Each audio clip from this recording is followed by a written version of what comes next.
This is just going to be amazing. Like what could possibly go wrong with Jasper reforming? This is going to be a beautiful, definitely not aggravating conversation.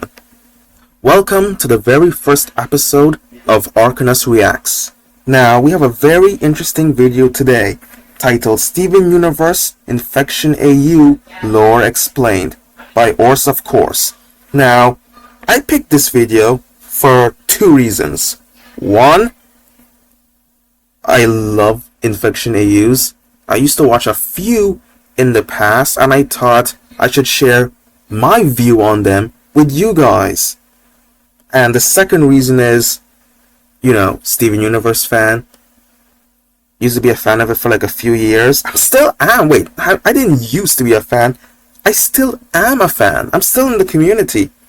Still waiting for Laws of the Stars to come out, that's for sure. So, yeah. Let's get into it. I've been reading a lot of different Steven Universe AUs at the moment, including Disarmed and the Black Pearl. I should probably check those out as well. I have seen the story of Black Pearl before, so pretty good. You should check it out as well. And I think that's the reason that this one called Steven Universe Amalgam keeps popping up on my timeline. This AU was created by Herobrina, or aka GB37. W Herobrina. Hopefully I like it. While it is pretty short, it was surprisingly very good.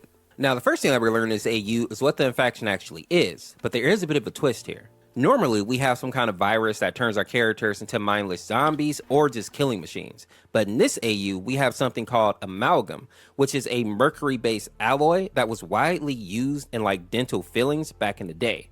Interesting. Okay. So much so that I bet if you ask your parents right now to open their mouth, you'll likely find these little silver fillings inside. Whereas for younger people, you'll see them much less often just because dentists really stopped using those particular fillings probably a couple of years back. And while you may be thinking that a substance like this doesn't sound dangerous, that's because it isn't to humans.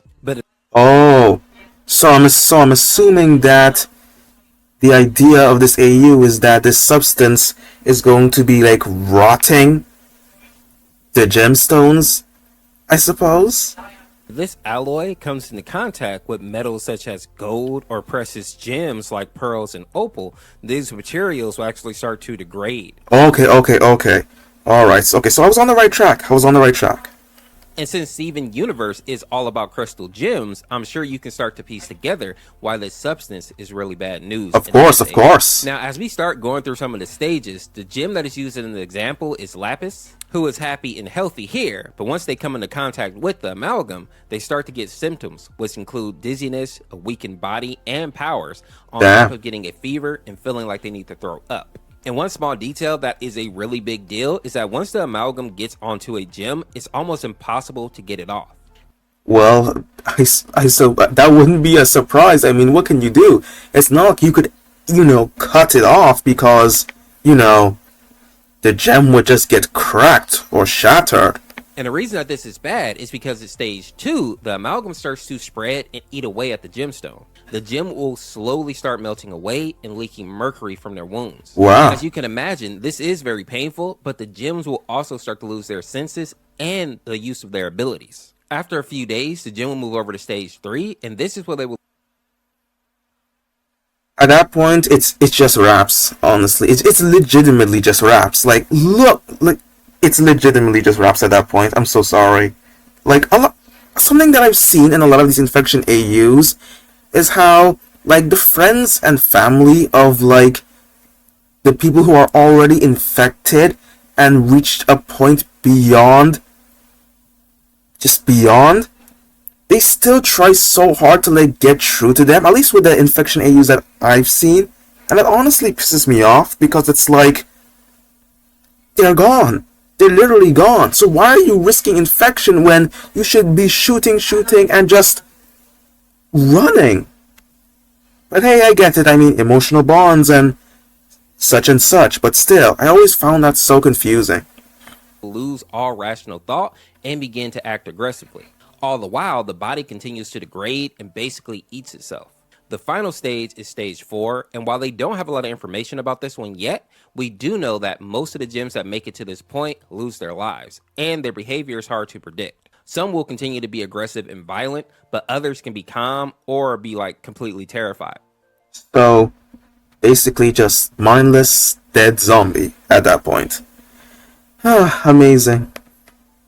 Now, in part 1 of this AU, we see that Pearl gets a video call from Peridot, and based on her face here, we know that something's definitely wrong. And Pearl seems to be freaked out about this as well, because apparently Peridot hates her in this AU. But she answers the call anyway, and we see that Peridot is definitely panicking, almost as if she's under attack. And in the next panel, we learn that Bismuth has started attacking other gems, and Lapis is trying to contain her. Although I imagine that will be difficult in a 1v1 because Bismuth is like one of the stronger gems, at least. That is true. That is true. I mean, even after being contained, like in that Bismuth episode, like even after being contained in that bubble for so long, she was still in her warrior spirit. So yeah, it makes sense that she would be very hard to contain.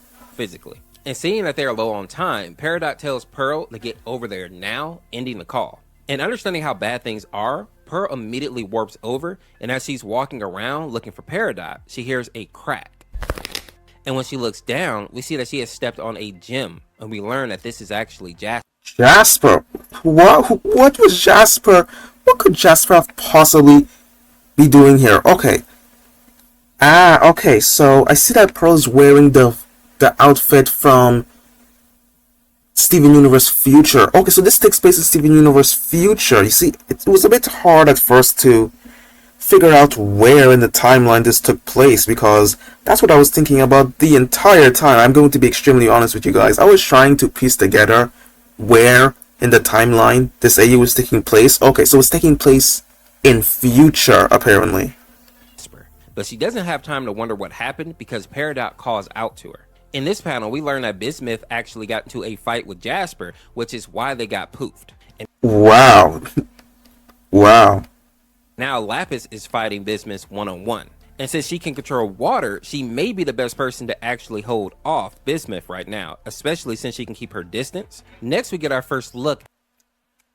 Bismuth ain't looking good, guys. Bismuth is not looking good at all. This is such an interesting premise, though, because even after being infected, like you can see the gem, like, so deformed. But it's like, even then, the gem is still stable and doesn't poof. That's actually a surprise, because in the early stages, I don't believe they still have consciousness in the early stages, right? So if they know they're a danger to others, can they just poof themselves? I might be misunderstanding. Apologies if so, but I'm just trying to piece this all together. At one of the infected, and Biz looks awful here. You can see that the rust is slowly taking over her body, one of her eyes is missing, and she looks completely miserable, as if she doesn't want to be doing what she's doing, but she's no longer in control. Oh, okay. So at this stage, she generally can't control her actions. Alright. My bad, guys, my bad. The next chapter starts with Pearl going into a state of shock for a moment, trying to figure out how this could have happened. But luckily, Peridot is there to snap her out of it, reminding her that she needs to get over there and help Lapis. And to her credit, she wastes no time getting up and getting to work, telling Lapis to trap Bismuth. That's great. Get right onto it. While pulling out her spear. And just as I suspected, Lapis isn't able to hold Biz for long, so even though Pearl feels awful about this, she steals her resolves, cocks back, and throws her spear right into Bismuth's face. And to my surprise, this isn't enough to actually put her down. What? So even after that, Bismuth doesn't poof or anything? Like, I know in these infection AUs, they change a bit about the lore and whatnot, but there is no way that Bismuth is this strong. Like, there's legitimately no way that Bismuth survived that. Like, I always view that like a spear throw would like instantly poof any gem. I'm confused here. Forcing Pearl to ask Lapis for a hand. And then we see her lift Pearl into the air and toss her over to Bismuth, allowing her to pull out another spear and plunge it right into her back, causing her to poof. Oh, a lot of comments are probably gonna say that I'm LARPing Steven Universe when I'm actually a very true fan of the series. So I know a lot of people are probably gonna say LARPer this, LARPer that, because right now it seems that they're trying to embarrass me. But okay, it's alright. and leaving behind her corrupted gem. I guess Bismuth is just very strong, so she wouldn't get poofed by something as simple as that. And if we zoom in here, we can see that it is leaking mercury, which is why Peridot tells Pearl not to touch it. I also find it interesting that even when they try to bubble her, the amalgam doesn't allow them. Wow. That's, that's actually very dangerous now that I think about it. Because that means that the gems could legitimately just reform at any time. And since they no longer have consciousness of their actions, it could legitimately just happen randomly. Well, it's wraps. I mean, I feel like at this stage, you just shattered a gem. The bubble pops. And I think this is just another way of the author showing us that this infection is going to be a pain to deal with. When we move over to part 3, we see that Perry uses her ability to manipulate metal in order to make Bismuth's gem levitate, allowing them to safely get her back to the temple. Once they arrive, we see Amethyst, and I'm happy to see that she's still safe because she is my favorite character, if I'm being honest. Isn't that just amazing for you, Orseofkorse? That's just amazing. For context, my favorite character is Lapis, so, let's hope nothing happens to her, alright? Next, we see them try to explain with the best of their ability what's actually happening outside, coming to the conclusion that this substance is corrupting the gems, and Diamond's essence may be the only thing that can heal them. Ah, that makes a lot of sense, because we know that the Diamond's essence can heal gems that are corrupted, and based on what we've seen in Steven Universe Future, it can also heal gems that are completely shattered. So it could work. It could work. It really could work. With this hope, Pearl and Perry leave the room to go work on Bismuth, leaving Amy and Lapis with Jasper, just in case they reform. In the next panel, we also get a bit more information about Bismuth and how they seemed to be fine just a few days ago, only saying that they felt a little bit tired. Then, they disappeared in their forge for a couple of days. And by the time she reemerged, we know that she was going on a full rampage. And while most of the people in this AU seem a little bit shaken outside of Amy, Lapis is the only one that I feel like makes it clear that she believes something really bad is going to happen soon. I do like that. Wait, soon? Hasn't something bad already happened? This tries to comfort her here though, saying that they don't need to worry because the nerds are working on it. Although, based on Lapis's face, I don't think those words are really helping that much. Now, over with Pearl and Perry, we see them in the bathroom getting ready to put Bismuth into the tub, which they end up filling with Diamond's essence. But it becomes clear almost immediately that it isn't working. Whoa, so it's polluting the Diamond's essence? Now, you gotta shut it. I'm sorry, dog. Like, you gotta shatter the gem. You gotta dispose of it immediately. Because, what? This is kind of a big deal because the diamond essence brings gems to life. Also, wait, if the diamond's essence, dude, I think this may be it, I think this might actually be it. Because if diamond's essence cannot fix this issue, what can?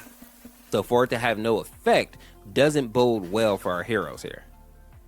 Part 4 starts with Amy and Lapis laughing in the living room until we see Perry and Pearl walk out of the bathroom, looking absolutely defeated. But I like how Pearl is still trying to stay upbeat and tell the crew that they're going to call Garnet in. And we all know that she is pretty smart, so maybe she'll have some way to actually help deal with this infection. True. She ends up getting to the temple just in the nick of time because it looks like Amy and Pearl were... Bro, imagine if Garnet is already infected. That would be so hilarious. If Garnet is already infected. We're about to get into a little fight here. And I'll be honest, I wasn't expecting Amethyst to be cussing in this AU. You know that acting like a neurotic is not going to help us, right? Oh my gosh. While I do prefer AUs that stay true to the character I still find moments like these funny because obviously she would never curse, right? Well, actually, she probably would. I mean, it was in the limits of the fact that the show was for children, right? But, the But I suppose that's something that we got to get used to because in a lot of AUs that does happen. People a lot of AUs. This is the first AU that I'm.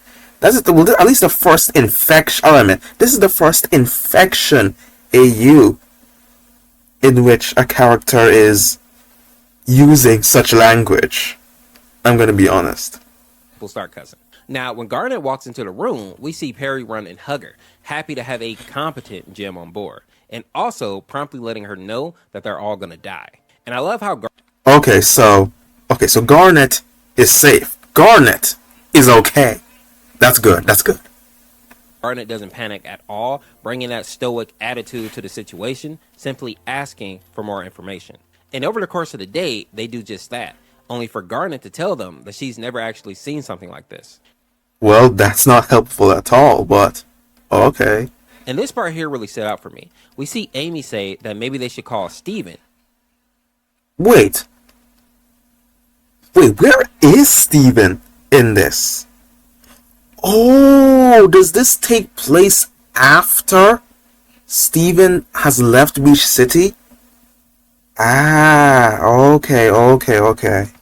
Who is out and about right now, because I'm pretty sure that this AU takes place after Future. Ah, okay. That's good to know.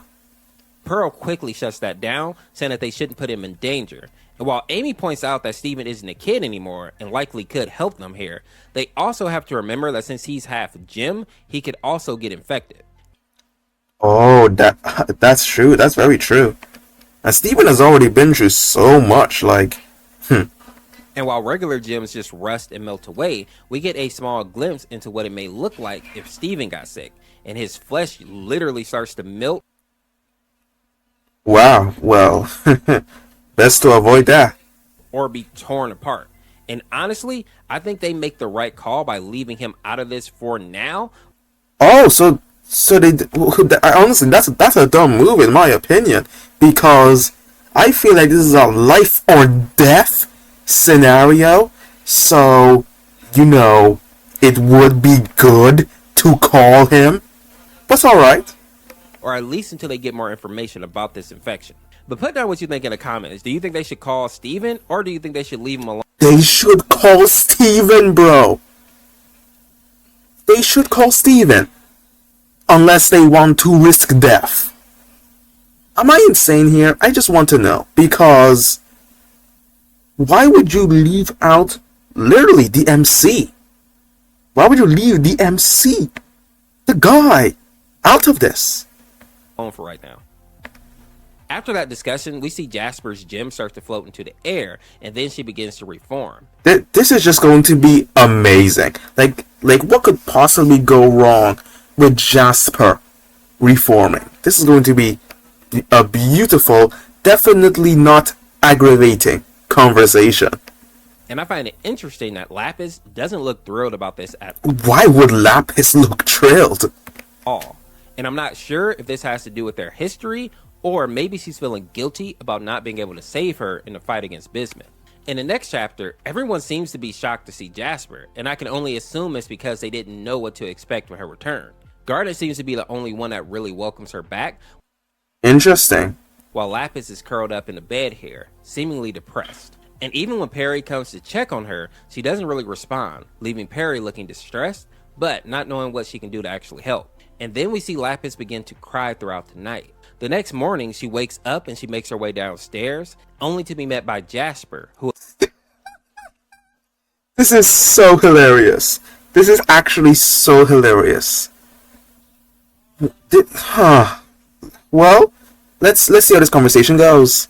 immediately starts giving her crap about sleeping like a human. And while Lapis seems to be fine with just ignoring the jab, when she actually looks at Jasper, she notices some of the amalgam is on her nose.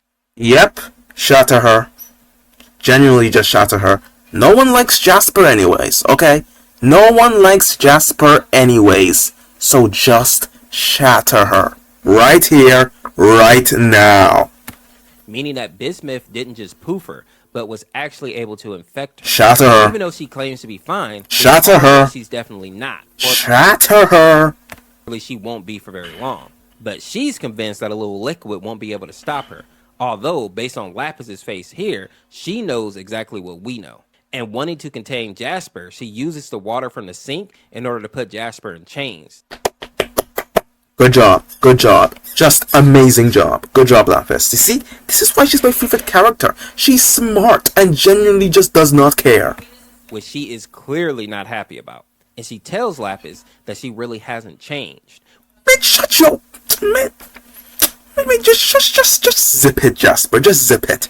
Don't even start. Which is a callback to the final episode of Season 1 called Jailbreak, if I remember correctly. And that's the episode where Lapis has Jasper chained at the bottom of the ocean floor. And in this panel, we see Lapis is having flashbacks. Oh, gosh. About that time period and questioning if she's actually... Oh, wait, this actually brings up a very good question, now that he mentioned that. What would happen if a gem that wasn't infected fused with a gem that was infected? I assume that would cause both of them to be infected? Or what if like someone like Steven, if Steven got infected and fused with Connie and then unfused afterwards, would Connie have some sort of like damaging effect, or would she just be completely fine? I know this AU is probably not going to go through that, plus I'm sure we're almost done with this video, but just food for thought, you know, just food for thought. Actually doing the right thing. And while I understand why she's having doubt, I think she's making the right call here. If she doesn't contain Jasper, she can end up infecting the whole house. Yes. And I love that in the final panel, she comes to terms with this and says, I guess there are some people who simply can't change. Thank you. Thank you. Thank you so much. That goes for both of us. And I think she says this because she knows that Jasper is too arrogant and also low-key too insecure for them to trust her to move around freely with this infection. Exactly. And after seeing how much trouble they had trying to fight Bismuth, they can't afford to allow another infected to run free. And as of right now, this is where the AU actually ends. Oh, well, That's it. Huh. Well, this video did come some time ago, so I'm not sure if it's finished now, but damn. I really hope that the author ends up finishing this one because the story is very interesting as of right now. Indeed. I'm very curious to see if they will bring Steven and... They need to bring Steven because Steven is the only one who can possibly solve this, in my opinion. I mean, he has main character energy, so I feel like, you know what I mean? I know infection AUs don't really care about the main character energy type scenario, but, you know. Some of the other like characters into the situation as well in the future. Because while I understand that they want to protect him, he is a full-grown adult in this timeline. True. And at the very least, he will probably be able to lend some support in future battles if any other gems are infected out there. And also, I just think it's kind of odd to have a Steven Universe AU where Steven isn't present at. Exactly. Having an AU on Steven Universe without Steven Universe. Genuinely how?